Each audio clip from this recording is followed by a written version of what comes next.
All right. So, I was thinking of what I want to do now that football's over. And I'm probably gonna do some UFL, which doesn't start till March. So for the month of February, I was thinking about what I want to do, and I kind of got on this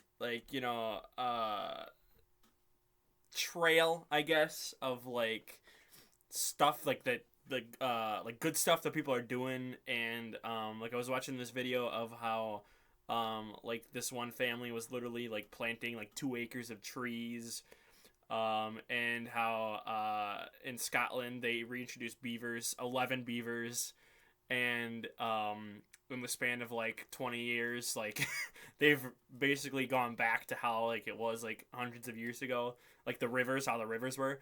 And so I got just thinking about what I want to do, like something like that, and I thought those videos were kind of interesting. And so I started looking around, and I was like, why don't we look ahead to 2026? And there's this channel called Good News. And the title of this video is Why 2026 Will Be a Good Year More Than You Think.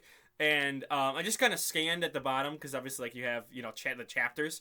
And this looks really interesting. So I figured let's just go ahead. Let's start this up. It's going to be obviously a longer video because it's 18 minutes and I'm going to probably want to stop and, talk. But, just I'm going to end the intro here and we're going to go ahead and hit play. I'm going to go ahead and turn this down a little bit.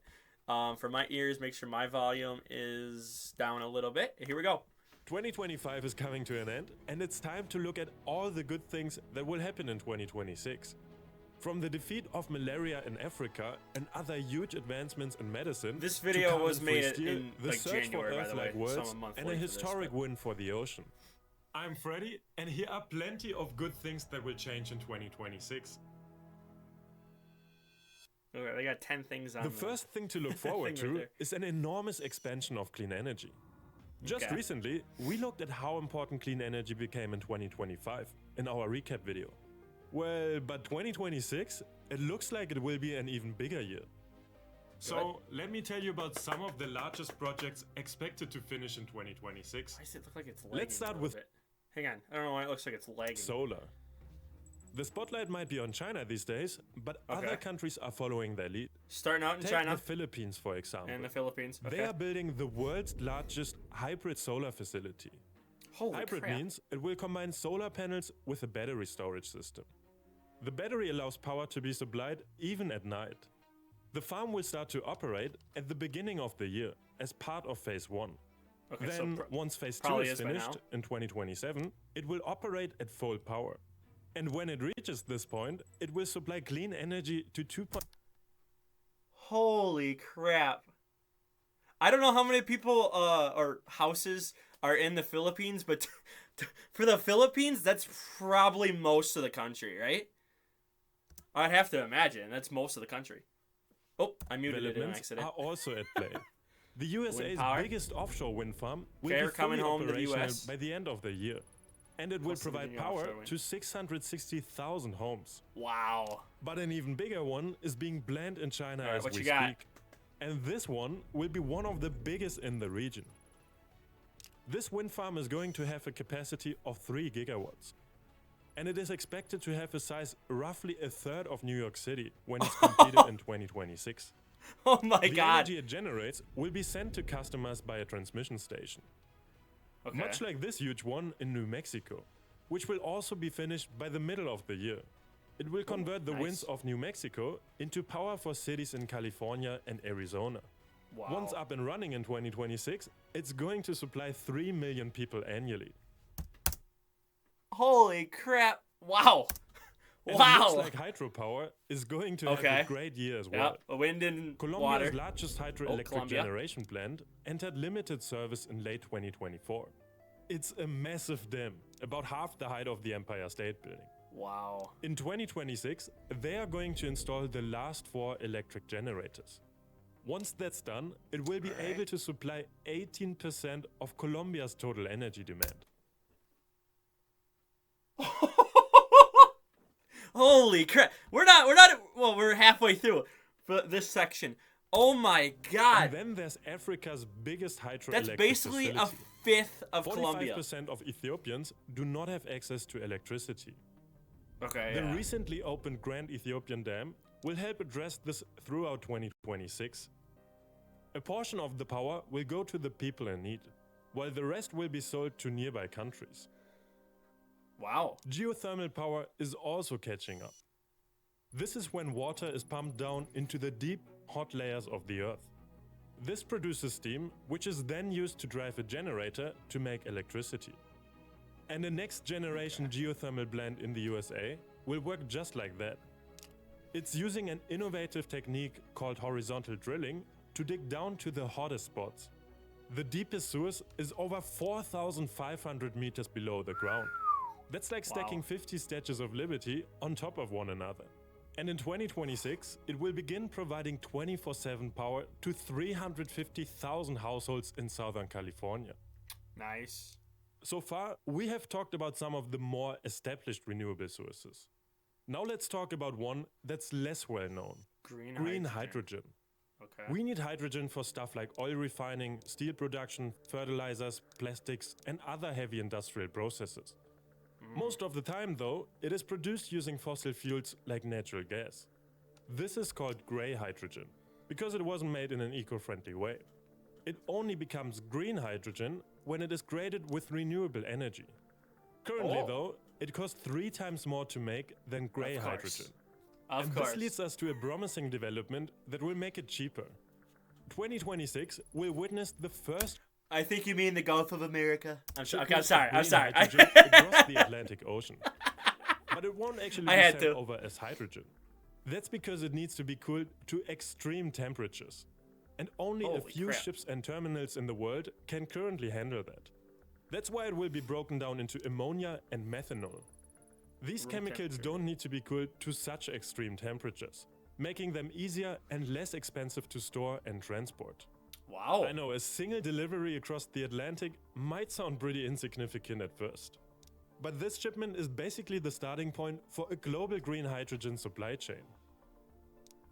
And much of it could eventually come from Saudi Arabia. Right now, they are putting the finishing touches on the world's largest green hydrogen plant. By mid-2026, it will have full solar and wind power generation. And once it opens, it's going to produce 600 tons of clean hydrogen every single day. Meanwhile, in Scandinavia, they are making green hydrogen an essential ingredient in steel making. The steel industry accounts for 7% of all global carbon emissions. Holy crap. That's because they burn lots of fossil fuels to transform iron ore into iron. The very same thing, however, can be done with solar, wind, and green hydrogen. And engineers in Sweden have shown that a carbon-free method can be performed on an industrial scale. It involves a hydrogen storage system located 30 meters underground. This facility has been linked up to a nearby steel factory. And this setup has an innovative pricing mechanism, which is linked to the global renewable energy market. When green electricity costs are low, the factory is powered by wind and solar. At the same time, the storage facility takes advantage of the cheap, clean electricity to produce extra green hydrogen. This creates a surplus. When prices are high, the factory changes power supply to green hydrogen. Switching between solar, wind, and green hydrogen in this way makes steel production carbon-free. And it makes it cheaper as well. 25 to 40% cheaper to be exact. The hybrid pilot project has been operational since 2022. But it's been so successful that will continue into 2026. Nice. Carbon-free steel is the future. But traditional steel is definitely not. Its emissions are simply too high. Which is why the European Union is stepping in with a major new law in 2026.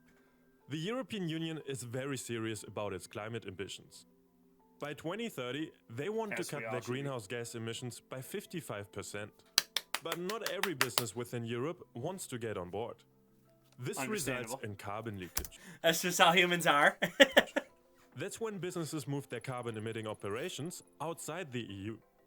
Usually, this is to a place with less strict climate policy. The EU is tackling this with the Carbon Border Adjustment Mechanism. Essentially, producers of carbon-intensive products like steel will have to pay a carbon tax on imported goods. It ensures that European businesses that pay their climate taxes can compete with outside rivals. While at the same time, it lowers the total carbon footprint of the EU.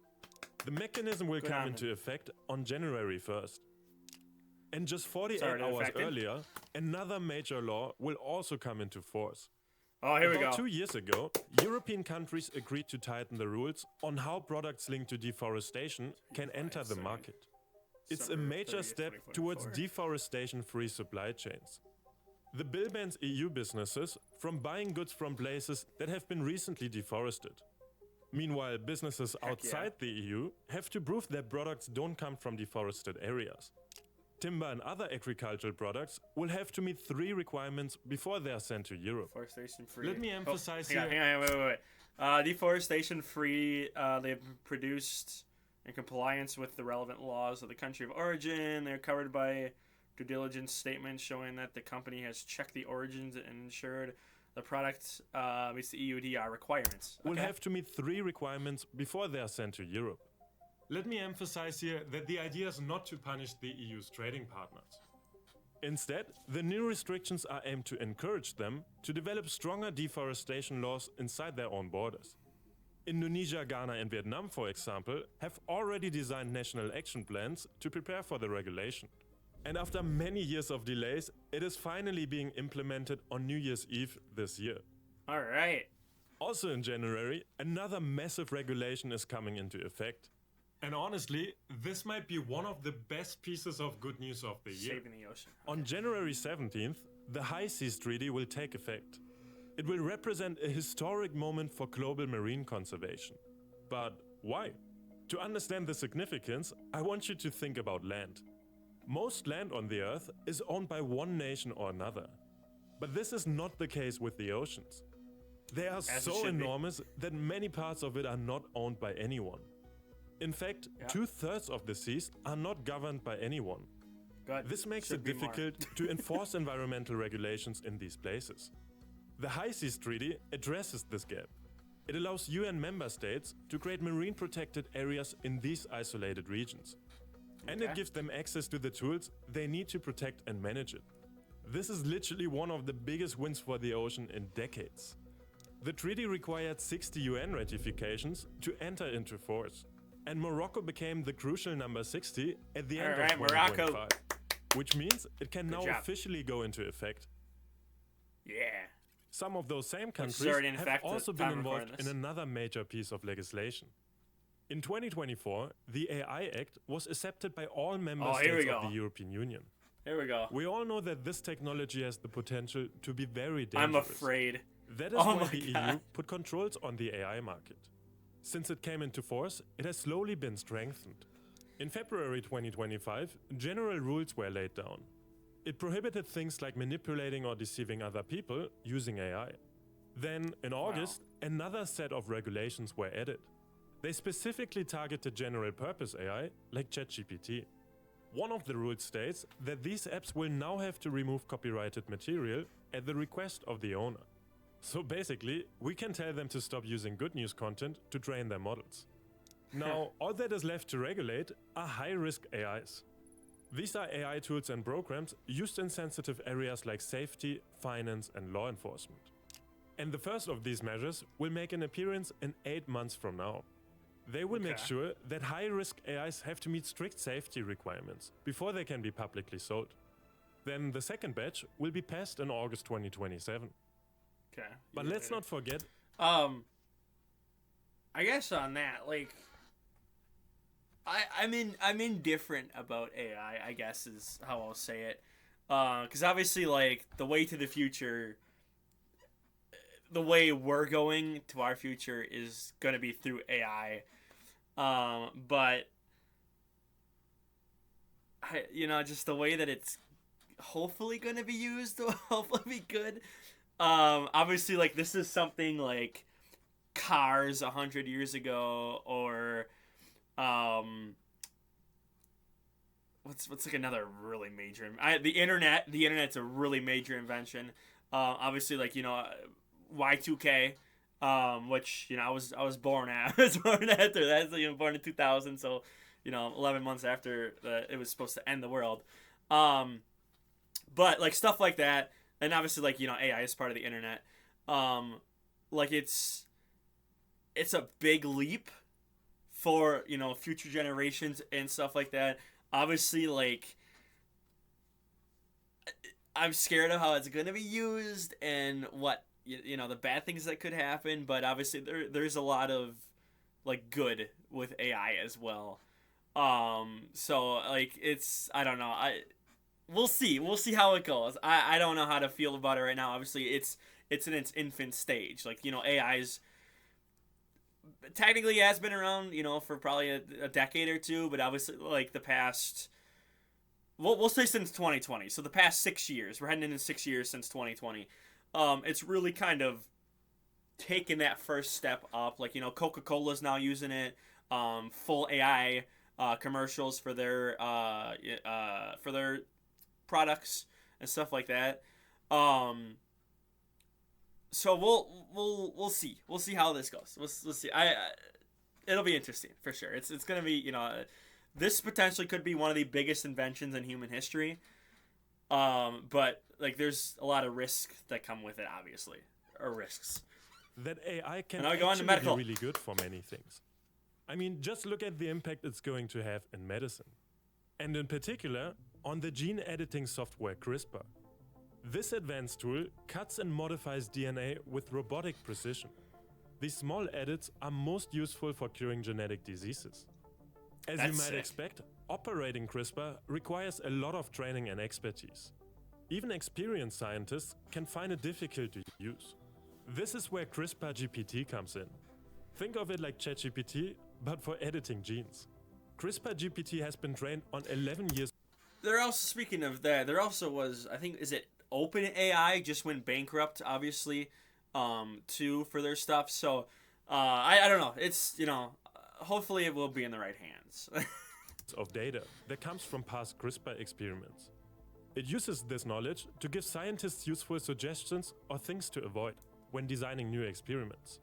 And as a result, it makes things a lot faster. And, think of the direwolves. It makes CRISPR so easy to operate that even beginners can use it effectively. 7 months ago. I think it was August of 2025. The higher speed means that life-saving drugs could now be created faster, while the ease of use allows more scientists to participate. Cures cancer, we could bring back species. Like there's a lot of stuff that's could really help diseases, us with. Blood disorders, cancer, diabetes, and autoimmune disorders. They're to in name phase just 4. a few. A lot are in phase 2. Some of them will be entering their final stages. Cardiovascular diseases are in phase 1. Which means you can expect a lot of good news stories talking about them. And you will also be seeing a lot of updates in the field of mRNA vaccines. Having helped us defeat COVID, they are now being used to destroy cancer. Yeah. With this in mind, we have to talk about a groundbreaking recent study. It involved participants with advanced lung cancer. And it found that the survival rate of cancer patients who took the COVID mRNA vaccine nearly doubled. They lived on average for 37 months, rather than the normal 21. Wow. Researchers found that the shot wakes up and alerts the body's immune system. The next step is to confirm the findings in clinical trials. And this is just one of 120 mRNA cancer vaccine projects predicted to make progress in 2026. And it will be the same for HIV. This comes off the back of a major breakthrough. For the first time, scientists showed in 2025 that they could stimulate a targeted immune response against HIV. This showed that a cure for HIV is a realistic goal. And this is just the beginning. This trial was only the 3rd time an mRNA HIV vaccine has been tested. This is only in 2026, you close. should expect to see many more that build on these results. Eventually, they could be used in a mass immunization program, just like the one happening in Africa right now. Roughly 500,000 Africans die from malaria every year. Wow. But that death rate will soon go down. 2 new malaria vaccines are currently being rolled out across the continent. 75% of malaria cases are prevented when they are taken with other drugs. As of November 2025, 24 countries have introduced them. And in 2026, they will be making their way to Burkina Faso, the DRC, Nigeria, Mozambique, and Uganda. All of these advances are sure to save lives. I think. And in the last 2 years, we found out that global life expectancy has more than doubled compared to 120 years ago. Yes, it has. In 1900, it was just 32 years. So, like, obviously, like it. Well, I guess this is more like the 50s and 60s. It's dropping. I was gonna say if there's like a drop like right here, obviously that's like World Wars or whatever. But this might be like the side effects from the World Wars and people just kind of dying around 50 after they make it back home. I'm trying to think of because that would be Cold War. Obviously, nothing was launched. Yeah, so that might just kind of be like the side effects and why that drop is there is just kind of like what happened kind of after World War I, World War II. All the gases people were exposed to and whatnot. And then obviously like you had atomic bombs too. But this is worldwide, so but yeah, like we're you even go back 400 years and they only lived to like 25, and now they're saying this is 2023. Now they're saying they're going to live to like what is this, like 74, 73 years old? Like it's about 73 years. 73. See? This jump is largely thanks to the huge drop in infant mortality over the last. And that again, that's like right here, like that's spikes. This looks like World War I kind of spike a little bit, spike here, World War II. But this is just kind of how they were back, back then, even like 1800s, 1700s, again 1600s. Like it's just people didn't like live as long because they didn't have cures for diseases. They were basically just trying to survive in the wild, and you just had wooden houses. So you were dying younger 100, 200, 300 years ago because now we're finally advancing ourselves as a society and going, okay, now we can live longer if we can heat our houses. We're using different materials. We're figuring out ways to prevent more deaths, and that's you love to see that. So it's just now people are actually living longer, rather than just dying young, and you have a better chance of surviving diseases and everything else. The weather, less predators, because now more people are living closer together, villages, cities, stuff like that, rather than, out in the woods where everything is a woods. And so there's a million factors of why, dying younger is happening less now. And they're good reasons. Again, they're really good reasons because we're advancing. It's 100 years. And this trend is going to continue into 2026. That's according to a survey that analyzed 23 countries. Although slower than last century, life expectancy will continue to increase. And That's so really will good. progress in space exploration. Oh, here we go. The European Space Agency is building something that might find the next Earth. The goal of the unmanned Plato spacecraft is to okay, let's slow our roll here. Let's try to fix our planet first before we just set off. All these billionaires set off to another planet. Let's try to fix our planet. explore planets that are very similar to our own. It will explore segments of space where Earth-like worlds could exist. To do this, it will narrow its search to habitable zones in the orbit of sun-like stars. That's where These we are. zones have the perfect temperature for liquid water. It will observe and measure these distant objects with 26 high-tech cameras. And it's going to blast off in December 2026. And that's 1 month after the Bepi-Colombo mission reaches Mercury. Mercury is one of the most mysterious planets in our solar system. For one, it's incredibly difficult to observe from Earth. That's because it's always very close to the Sun. And getting there is even more challenging. Not just because of the intense heat, but because the Sun's powerful gravity makes it extremely hard for spacecraft to slow down and enter orbit. NASA sent their own probe there about a decade ago, but it was unable to stay near the surface for too long, so not a lot of good data was collected. The Bepi-Colombo mission will do what NASA couldn't do. It's a joint project involving the European and Japanese space agencies. In 2018, they sent 2 orbiters into space. Both are different from the ones NASA sent before. They're made of more heat-resistant material. Plus, they have built-in cooling systems that keep the most complex instruments at room temperature. The Bepi-Colombo has been on a cosmic adventure for the last 7 years. And in November 2026, its journey will end when it finally arrives at Mercury. That's my birthday month. And the moment it does, another journey will begin for 3 countries back on Earth. On November 24th, Laos, Nepal and Bangladesh will officially graduate from the UN's list of least developed countries. The system was set up in 1971 to help the poorest nations. While an LDC, these states receive support from richer countries to help their development. In 2021, it was announced Laos, Nepal and Bangladesh had done enough to graduate. Each proved they had a per capita income of above 1,000. Maybe I don't know enough history about this, but is it obviously like if someone as smarter actually does watch this video, probably no one's gonna watch this video. Is kind of Laos how like because it was so low? Is that kind of because of the Vietnam War? I wonder. And obviously there's U.S. dropping bombs and whatever and destroying the forest. I wonder if it's kind of recovering from that. I don't know. That's just what went into my head was, because obviously the U.S. brought over people from that area over here. Like one of my best friends, his family, his ancestors' families were from Laos.